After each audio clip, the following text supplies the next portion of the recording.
Hello friends and welcome to Smart Coach. Today we are talking about the Anglo-Maratha Wars, okay? Anglo-Maratha Wars. And we have decided to make this video in 3 parts because it is quite a lengthy chapter of Indian history, okay? The conflicts between the Marathas and the Britishers, alright? In this part, that is the first part, part 1.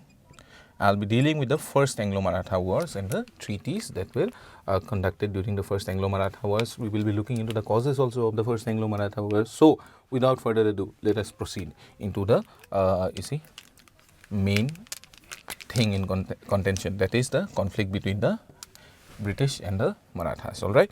So, the first Anglo-Maratha Wars come about because of the succession dispute following the death of Madhavrao, all right, Peshwa Madhavrao, all right. So, Peshwa Madhavrao dies and therefore a dispute begins, all right, between his brother, that is, and who ultimately becomes the Peshwa, all right, Peshwa Narayan Rao and Peshwa Raghunath Rao, all right. Okay, so this is the very formative stage of the Anglo-Maratha Wars. Okay, but in order to understand how the Britishers came into conflict because of this, dispute in succession, we'll also have to learn about the British agenda. The British agenda at this time, all right, is that of expansion, and they are conducting expansion, as I talk about in different videos which I have taken on modern Indian history and British expansionist policies. The British expansion at this point of time was fueled by their intrigues in the courts of the native rulers. So they would find themselves aligning, they would align themselves with factions within courts of native rulers, and in that way they would enter the politics of a native state, and by doing so they would start militarily or aggressively mobilizing also, all right, against that state. And the main intention behind doing all of this is to acquire territories, and this is nothing different, all right. This succession dispute that came about after the death of Madhavrao, this is taken advantage of by the Britishers, okay, and this is what develops into the series of battles and series of conflicts between the Marathas and the Britishers, which is defined as the first Anglo-Maratha Wars, all right. So, in this succession dispute between the brother of Madhavrao and the uncle of Madhavrao, that is Raghunath Rao, the British support Raghunath Rao, all right, or the British East India Company, it supports Raghunath Rao, all right, and they conclude a treaty. The treaty that is concluded is the Treaty of Surat, which is concluded in the year 1775, okay. The Treaty of Surat that is concluded in the year 1775 between Raghunath Rao and the British East India Company, at least the Bombay presidency of the British East India Company, it states that Raghunath Rao will be helped by the British with the provision of 2,500 soldiers, okay. 2,500 soldiers, 2,500 troops will be provided to Raghunath Rao, and Raghunath Rao will, you see, in return provide the British with Salset and Bassein, all right, 2 territories, okay. This would be provided to the British by Raghunath Rao. Now, this treaty is concluded, and the forces of Raghunath Rao and the British forces, that is the 2,500 soldiers or 2,500 troops that were promised to Raghunath Rao, they mobilize against Narayan Rao, and Narayan Rao is defeated, all right. So, Narayan Rao is defeated, all right.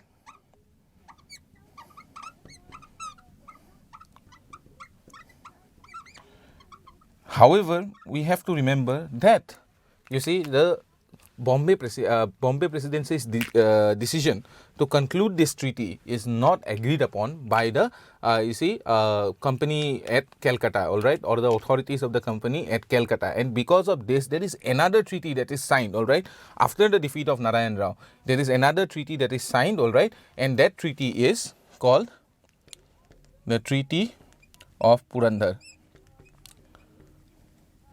Now, this Treaty of Purandhara is different from the one which was signed by Shivaji with the Mughals. Of course, you will have to remember there are two treaties of Purandhara, one signed between the Britishers and the Marathas, all right, under Raghunath Rao, okay, and the other one was signed by Shivaji, okay, with the Mughals, okay. So, this Treaty of Purandhara is completely different treaty, and this Treaty of Purandhara was done or concluded in order to negate the Treaty of Surat, okay. It was not accepted by the Calcutta establishment of the British East India Company, okay. Therefore, the Treaty of Purandhara was signed in the year 1776, okay.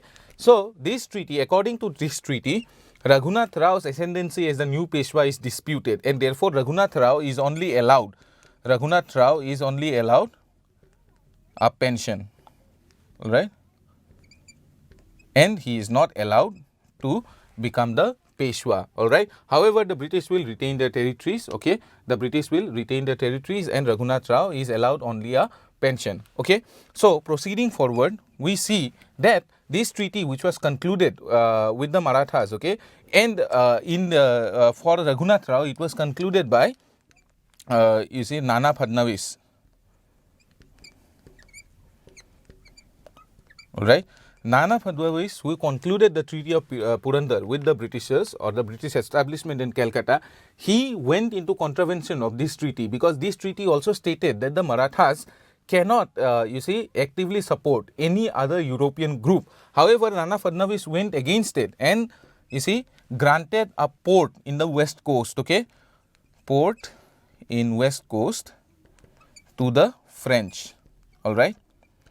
And it is because of this that the climactic, you see, engagements or military engagements between the British and the Marathas began, okay. The British forces mobilized and they met the Maratha forces, which was led by Mahaji Sindhia, all right. Mahaji Sindhia, all right. The British, Maratha troops which were led by Mahaji Sindhia and the British troops, they met together at Wadgaon, all right, in 1779. And it is said that the British, okay, we know that the British at Wadgaon, they you see, received a crushing defeat, all right. Britishers are defeated by the Marathas. So, British East India Company defeated by Marathas, all right.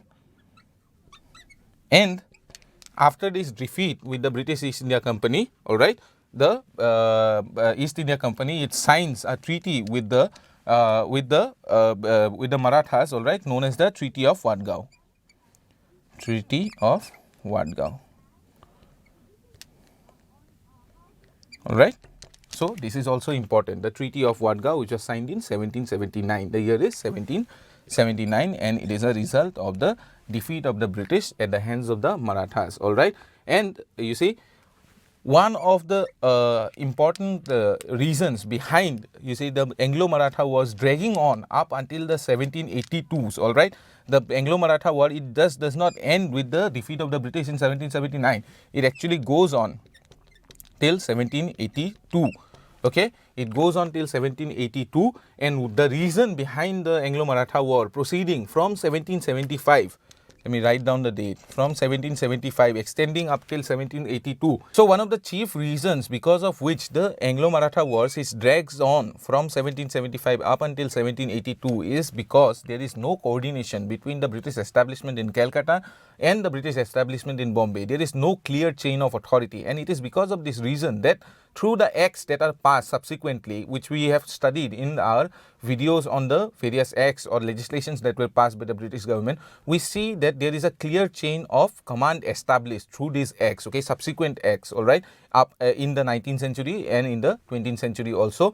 Acts, they provide for, you see, integration of the British Empire in India. Some acts, they provide for centralizations, others later on after 1858, they provide for, you see, the lack of, not just the lack of centralization, but a kind of a federal, you see, system, all right, or a little bit of a federalization, okay. And it is because of this reason that we also see that the Anglo-Maratha wars, they drag on from 1775 up until 1782, because you see, just like the first treaty or Treaty of Surat was not agreed upon by the British establishment in Calcutta, the Treaty of Wadgaon was also not agreed upon by the establishment in Calcutta, okay. And you see, this treaty, it is said that it lacked the authority, okay. It lacked the people who were signing this treaty, they lacked the authority to sign such a treaty, all right. And because of this reason, all right, skirmishes continue up until 1782, when finally the Treaty of Salbai, all right, Treaty of Salbai is signed, all right, in 1782, which effectively it ends the British conflict with the Marathas for the you see for the few you see coming years, okay, somewhere about 2 decades, all right.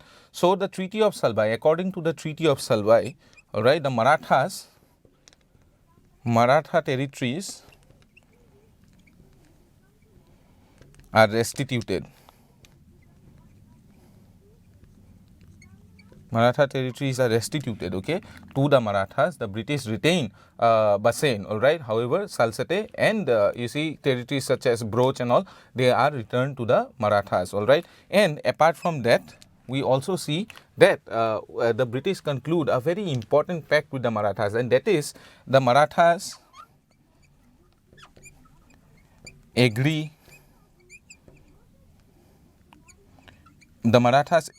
to help the British against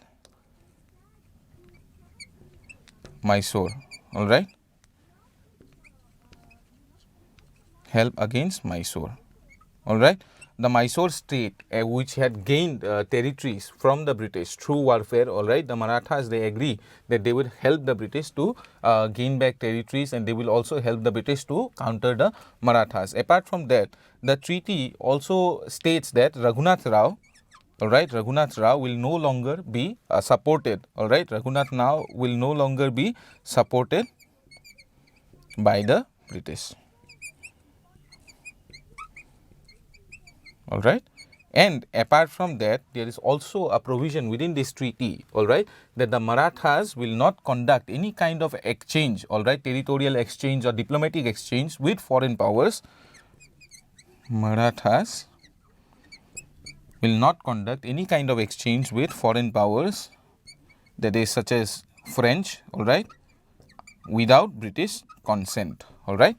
So Marathas will not conduct any kind of exchange with foreign powers without British consent. So this is how the you see the first Anglo-Maratha war, it ends, all right. It ends you see with a treaty which is conducted, a peace treaty between the Britishers and the Marathas, which you see really provide for peace for the upcoming years, quite a long spell it seems, okay. And after that, again you see a new round of engagements, it starts between the Marathas and the Britishers, all right. Chief things that you have to remember are the important belligerents, all right, that is Peshwa Narayan Rao, Raghunath Rao, and how the British took advantage of this situation. You will also have to remember the treaties and the dates associated with the treaties, okay, because questions might come from these areas also, all right.